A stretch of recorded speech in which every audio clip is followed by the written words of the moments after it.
पवन जी, अय्याशी छोड़िए, ज्योति को अपनाइए, क्योंकि ज्योति आपके लिए मंगलसूत्र पहनती है, ज्योति आपके लिए सिंदूर लगाती है, ज्योति आपके लिए आपका फोटो लेकर कुंभ में नहाती है। नहीं जाना मुझे किसी गैर मर्द के पास, तुम दूसरी शादी करके मुझे अपने साथ रखो।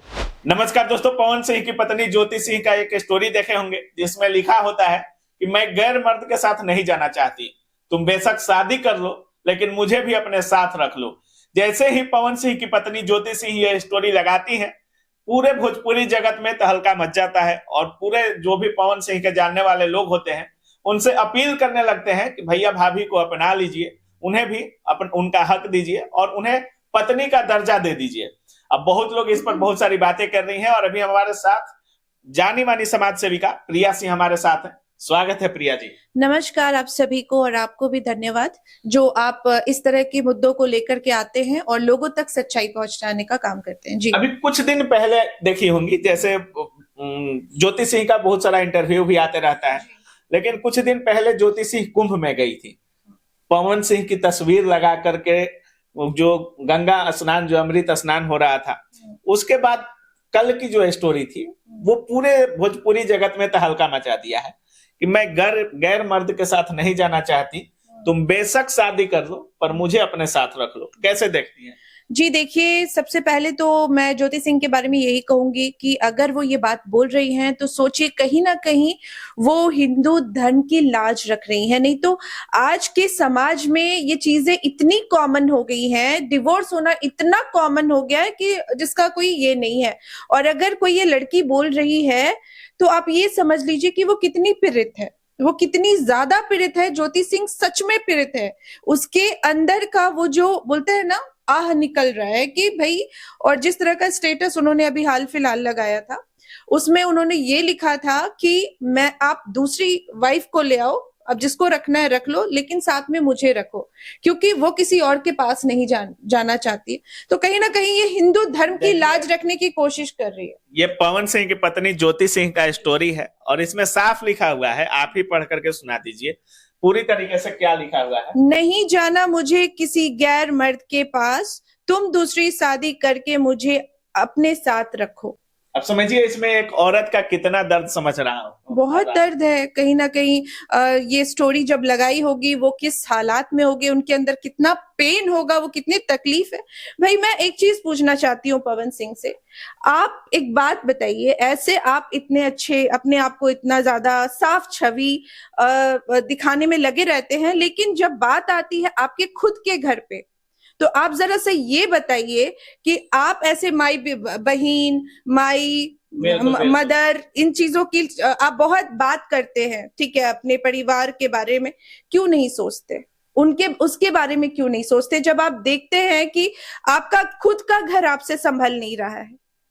जब चुनाव हो रहा था प्रिया जी, चुनाव के समय में ज्योति सिंह पवन सिंह के करीब थी और पवन सिंह उस समय ज्योति सिंह को अपना लिए थे, लेकिन जैसे ही चुनाव बीता दोनों में दूरियां हो गई और चुनाव में देखा जा रहा था कि ज्योति सिंह पवन सिंह के लिए घर घर जाकर वोट मांग रही थी, पैदल चल रही थी सड़कों पर, और सीधा उनका मोटिव था कि किसी तरह पवन सिंह जीत जाए। लेकिन जैसे ही चुनाव हारे पवन सिंह, उसके बाद ज्योति सिंह को दूध की मक्खी की तरह मतलब निकाल करके फेंक देना होता है। अभी ज्योति सिंह अलग रह रही है। इसको ऐसे देख सकती हूँ, ये कहीं ना कहीं लगेगा कि ये पब्लिसिटी स्टंट था लोगों का, मतलब एक तो हमदर्दी जीतना कि देखो मैंने अपनी वाइफ को अपना लिया है, और जब वो चुनाव हार गए तो उन्हें लगा कि भाई अब तो मैं तो हार चुका हूं, अब इसको हटा दो। ऐसे नहीं होता है। लड़कियां समाज का मजाक नहीं है, वो किसी की बेटी है। उनके माँ बाप ने आपका और उनकी बेटी को आपका खिलौना बना के नहीं भेजा है, बड़ा किया है कि आप जब चाहे उससे खेल लो और उसको छोड़ दो रोड पे। पवन जी, आपको सोचना चाहिए। आप एक बार सोच कर देखो कि उस लड़की की मानसिक स्थिति क्या होगी, वो क्या सोच रही होगी। वो बंद कमरे में जो हम उसकी जो तकलीफ है वो नहीं झेल सकते। आप और हम इस तरह जो कैमरे के अंदर जो जो दर्शक बैठे हैं उनसे ही पूछिए कि उस लड़की के अंदर का दर्द कितना होगा। और एक हिंदू धर्म में जो लड़की सिंदूर लगा रही है, मंगलसूत्र पहन रही है, वो किसके लिए पहन रही है भाई? अपने पति के लिए। आप चाहते हैं, से तो अपना ही नहीं रहे हैं। नहीं, वही चीज है ना, आप चाहते हैं कि आपको सीता मिले, और जब सीता आपको मिलती है तो आप उसको क्या ये रावण बन जाते हैं। रावण बन जाते हैं। क्यों? क्यों भाई? किसी की बेटी को इस तरह से मत कीजिए, अपना घर संभालिए, फिर नेतागिरी कीजिए। नेतागिरी करने से पहले अपने परिवार को संभालिए, क्योंकि पॉलिटिक्स में भी आपको लोग समझते हैं, क्योंकि आज की जो पब्लिक है ना वो सब जानती है। पवन सिंह भोजपुरी के सबसे बड़े कलाकार माने जाते हैं। उनका गाना 100 मिलियन, मतलब ऐसा कोई भोजपुरी का कोई भी फंक्शन या इवेंट नहीं होगा जहां पर पवन सिंह का गाना न बजता हो, और बहुत अच्छे गाते भी हैं। लेकिन जैसे ही निजी जिंदगी की बात आती है, चाहे उनके प्यार मोहब्बत के चर्चे की बात करें, पवन सिंह निजी जिंदगी में उलझे हुए नजर आते हैं। पवन सिंह को क्या कुछ बोलना चाहेंगी? जी, मैं बस इतना ही बोलना चाहूंगी, पवन जी अय्याशी छोड़िए, ज्योति को अपनाइए, क्योंकि ज्योति आपके लिए मंगलसूत्र पहनती है, ज्योति आपके लिए सिंदूर लगाती है, ज्योति आपके लिए आपका फोटो लेकर कुंभ में नहाती है। तो ज्योति आपकी पत्नी है, वो आपकी जिम्मेदारी है, आपको उसको निभाना चाहिए। इन सब चीजों से ऊपर उठिए, अपनाइए, अपना घर समेटिए, वो आपका परिवार है। अगर आप इस तरह की मैसेज इस तरह से दुनिया में इन्फ्लुएंस करेंगे तो और आम लोगों का क्या होगा? बिकॉज आप जैसे लोगों को तो और हम लोगों को और समझाना चाहिए कि ऐसा इन्फ्लुएंस करें, लोगों को इस तरह का मैसेज दे कि मतलब समाज बहुत अच्छे मिसाल बने, लोग उस चीज से मतलब मोटिवेट हो कि नहीं, हमारा जो स्टार है वो इस तरह की चीजें कर रहा है। लेकिन यहाँ पे क्या हो रहा है, गलत लोग मोटिवेट हो, उल्टा पड़ रहा है। बिल्कुल उल्टा। आप सोचो ना, अगर आज ये कर रहे हैं तो कल क्या होगा? कल लोग भी सोचेंगे कि आज शादी मजाक है, आज शादी कर लिया कल छोड़ दिया। ऐसा नहीं होता है पवन जी, वो आपकी जिम्मेदारी है, ज्योति को आपको अपनाना चाहिए। जी, जैसे पवन सिंह की पत्नी ज्योति जी जिस तरीके से पवन सिंह को काराकाट में सपोर्ट कर रही थी, अब एक वीडियो उनका आया ज्योति जी का कि मैं भी चुनाव लड़ने वाली हूं और विधायक से कहीं ना कहीं एमएलए की सीट पर चुनाव लड़ेंगी। क्या पवन सिंह ज्योति सिंह को सपोर्ट करेंगे? क्योंकि ज्योति सिंह का एक और इंटरव्यू आया था और उनका कहना था कि अगर हमें कुछ होता है तो सबसे पहले कोई हमारे लिए खड़ा होगा तो पवन सिंह खड़ा होंगे। ये मैं इस चीज को बहुत ही अच्छे से समझती हूँ कि ज्योति जी ने इस तरह की चीजें, ज्योति ने इस तरह की चीजें क्यों बोली है, क्योंकि वो कहीं ना कहीं वो अपने दिमाग में ये बैठा के बैठी है कि अब इसी के साथ जीना है, इसी के साथ मरना है, मतलब पवन के साथ रहना है और पवन के साथ ही मरना है। लेकिन अभी जिस तरह का सिचुएशन पैदा हो गया है, उस चीज से ऐसा लगता है कि शायद वो उनके लिए ना भी आए सामने, लेकिन उनको आना चाहिए, बिकॉज ज्योति जी ने पूरी तरह से कंप्लीटली उनका साथ दिया है। तो अभी उनको भी साथ होना चाहिए, उनको अपना पति धर्म निभाना चाहिए। उन्होंने अपना पत्नी धर्म निभाया, तो पवन जी को भी अपना पति धर्म निभाना चाहिए। जी, भोजपुरी को लेकर क्या कुछ बोलिएगा? क्योंकि ये स्तंभ है भोजपुरी के, और भोजपुरी की अश्लीलता चरम सीमा पर है। अभी जितने भी अच्छे अच्छे लोग हैं उन लोगों का भी कोटेशन आ रहा है भोजपुरी गानों को लेकर के। सभी लोग कहते हैं कि भाभी से चालू होते हैं, साली पर जाकर खत्म हो जाते हैं। क्या कुछ बोलिएगा? जी, मैं यही कहूंगी, अभी हाल फिलहाल आपको अगर घटना याद होगा कि बिहार को किसी ने बहुत बुरी तरह से जलील किया था, उसको मैंने धोया था, रगड़ा था, अच्छे तरीके से उसको बताया था बिहार क्या है, उसको इंग्लिश में ना समझा के उसको बिहारी ही टोन में समझाया था कि बिहार क्या है, क्योंकि बिहार किसी का पहचान का मोहताज नहीं है।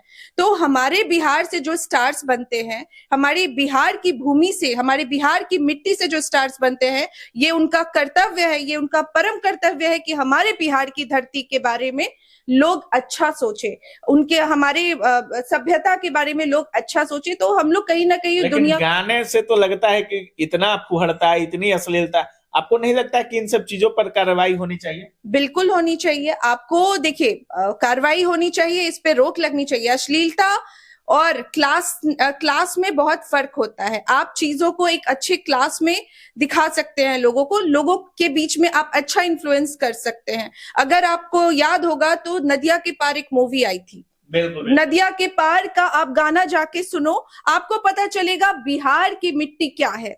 हमारी अभी जो हमारी बहुत अच्छी गायिका थी जो अब हमारे बीच नहीं है, शारदा सिन्हा जी, उनको पूरे दुनिया ने मतलब जब उनका देहांत हुआ तो पूरी दुनिया उनके लिए रोई थी। सब लोग मतलब ऐसा कह रहे थे कि आवाज की, और खेसारी को भी इन सब चीजों पर अब ध्यान देना चाहिए, क्योंकि बड़े स्टार बन चुके हैं। बिल्कुल देना चाहिए, क्योंकि अगर अब नहीं दीजिएगा तो इससे बिहार की छवि भी खराब हो रही है। जी, लास्ट में पवन सिंह को ज्योति के लिए क्या कुछ बोलिएगा क्योंकि जितने ऑडियंस हैं वो भी लगातार लिखते हैं पवन सिंह को लेकर के कि ज्योति सिंह को अपना लीजिए, भाभी को अपना लीजिए, अब तो रख लीजिए। क्या कुछ बोलिएगा? मैं यही बोलूंगी, जो ऑडियंस इस तरह की चीजें लिख रही हैं वो बहुत प्यारी ऑडियंस है, बहुत समझदार ऑडियंस है, मैं उनका शुक्रिया करूंगी।